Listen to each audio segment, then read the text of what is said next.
Vous voyez,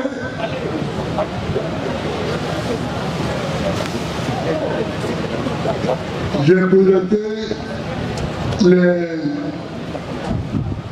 les militants du PPACI ont présenté ma candidature depuis que je suis revenu. Depuis que je suis revenu, ils me travaillent pour que je sois candidat. J'ai fini par dire oui.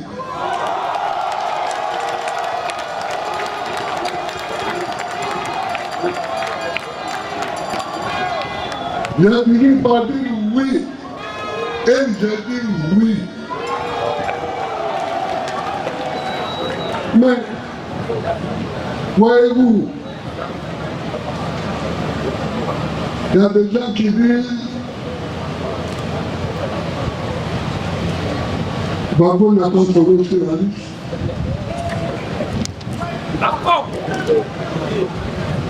Parce que Babo a été condamné.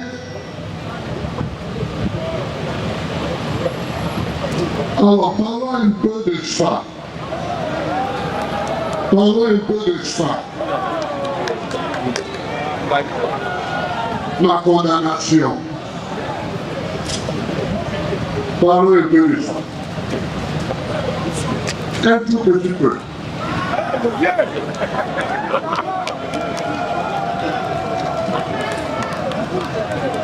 En 2010, nous avons fait campagne, nous avons fait l'élection présidentielle et le seul arbitre des élections en Côte d'Ivoire constitutionnellement, c'est le Conseil constitutionnel. Le seul arbitre m'a proclamé élu. 2010. Ayant été proclamé élu, le Conseil constitutionnel est venu me faire prêter serment à la présidence de la République. Et j'ai prêté serment. Et il m'a renvoyé à mes tâches, c'est-à-dire à gouverner. C'est ça qui est la vérité.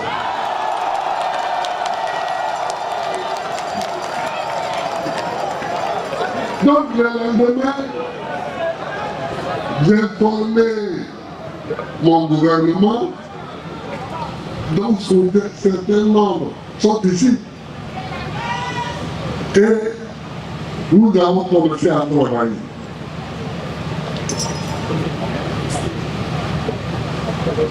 Mais là-bas, et au golf, ils n'étaient pas d'accord. Ils n'étaient pas d'accord. Le gouverneur de la BCAO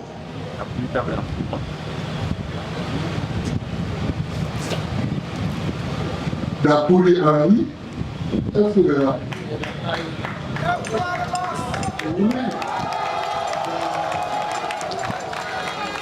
Qui a été brave, qui a été courageux. Il a dit, mais depuis quand la BCAO s'occupe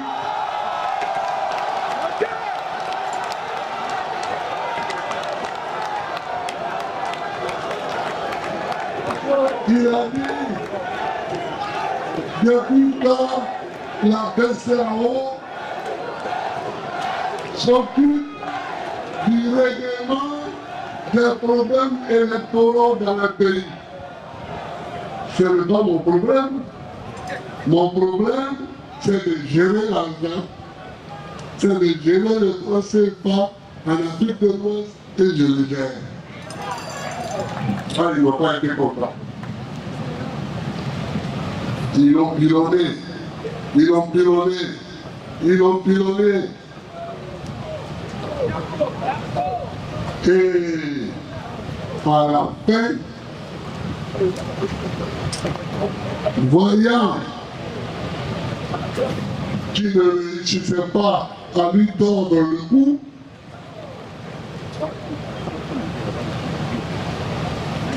à une réunion où je n'étais pas, ils l'ont vidé, ils l'ont renvoyé de ce poste de gouverneur sous la forme déguisée.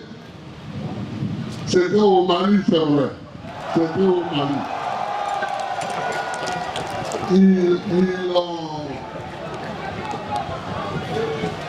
Ils l'ont envoyé sous la forme déguisée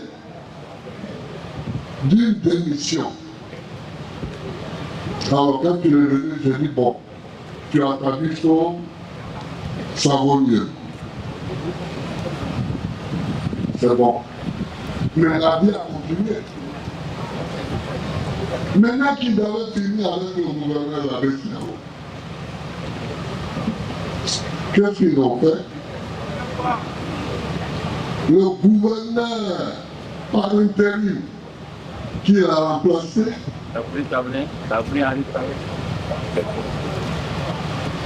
nous jouons des tours, faisait en sorte que la Côte d'Ivoire n'ait pas à sa disposition les sommes d'argent dont elle a besoin. Or, quand même, la BCEAO, c'est nous. Lui et moi, c'est la Côte d'Ivoire. 40% de ce que gagne lui et moi, c'est grâce à la Côte d'Ivoire. Alors je dis, c'est pas possible. Je dis, c'est pas possible. Comme j'ai décidé de couper le pont avec Dakar, et de couper le pont avec Dakar, et j'ai pris la BCEAO Côte d'Ivoire comme notre banque centrale. Et donc tout ce que nous gagnions était mis directement dans notre propre banque centrale. C'est tout. C'est tout.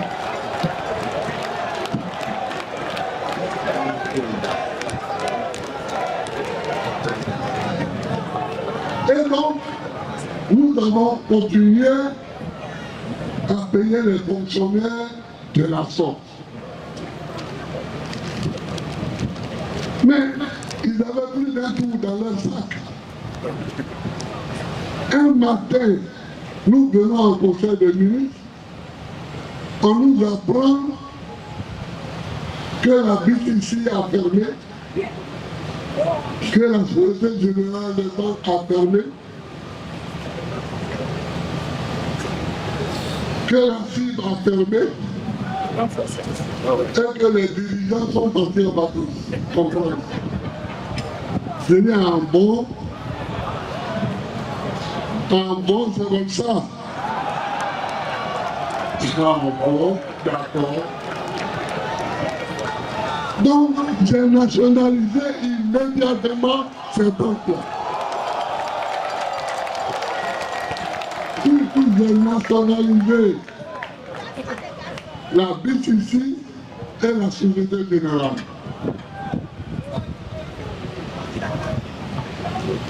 Et tous les Ivoiriens qui travaillaient, je n'étais pas revenu de vacances. Ils étaient contents. Ils étaient enthousiastes. Ils sont venus. Ils ont ouvert les portes. Et nous sommes rentrés travailler. Parce que c'était à la fin du mois. C'était à la fin du mois et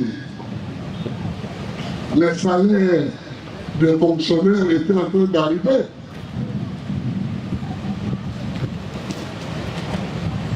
Donc j'ai nationalisé la BCC et la Société Générale.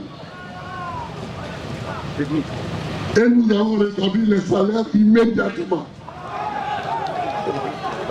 Et les fonctionnaires ont pu toucher les salaires.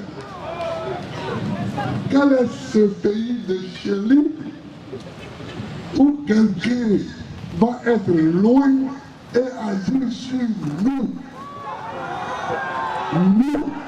nos salaires, que nous gagnons à la sueur de nos fronts? C'est pas possible.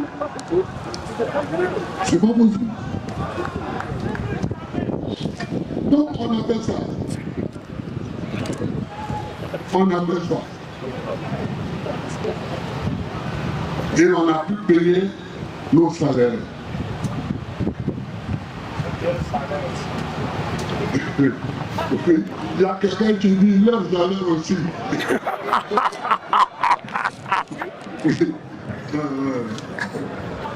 Alors, on a payé les salaires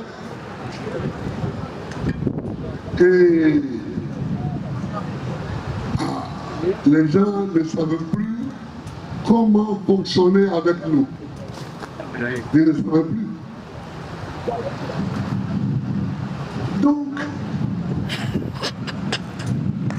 quand j'étais en prison à La Haye, c'est pas grave.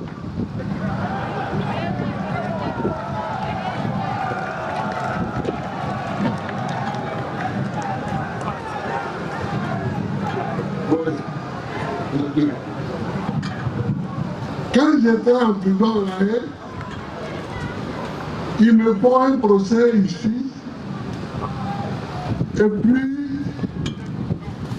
on parle de braquage de la BCAO. Moi, d'abord, braquer une banque. C'est le manger qui me manque.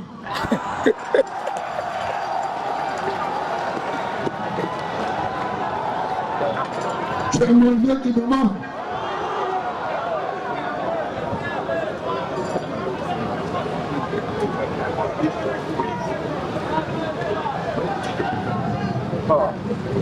Parce qu'ils savent très bien que ce que j'ai fait là, ils ne peuvent pas le dire. Parce que s'ils veulent me reprocher quelque chose, il faut qu'ils disent Gbagbo a nationalisé 2 banques françaises en Côte d'Ivoire. Voilà. C'est ça qui est la vérité. La BCC et la Société Générale, ce sont 2 banques françaises. S'ils disent ça, c'est la vérité. Mais ils savent que les Ivoiriens vont aimer. Ils savent que les Ivoiriens vont aimer.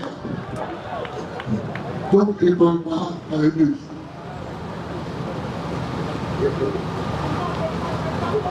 Sinon, ils peuvent dire aussi que voilà, Gbagbo a coupé avec la BCAO Dakar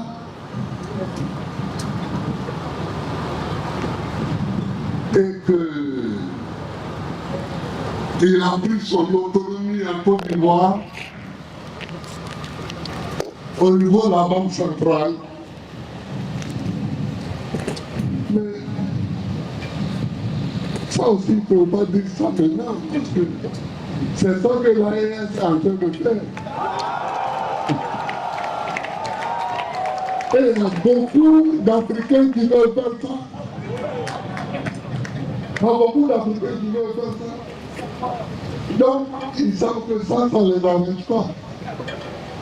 C'est les 2 choses qu'on peut me reprocher. Que oui, il a quitté Dakar et érigé notre succursale de la BCAO en Banque centrale. Mais en faisant ça, j'ai été le premier parmi tous ceux qui vont suivre. On veut tout le monde. Ça veut dire que ça va sur le territoire technique.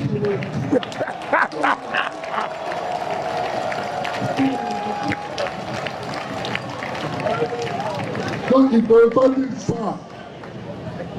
Ils ne peuvent pas non plus dire que j'ai nationalisé 2 banques françaises. Ils ne peuvent pas dire ça. Ça leur fait honte. Ça leur fait honte. Mais c'est ça que j'ai fait.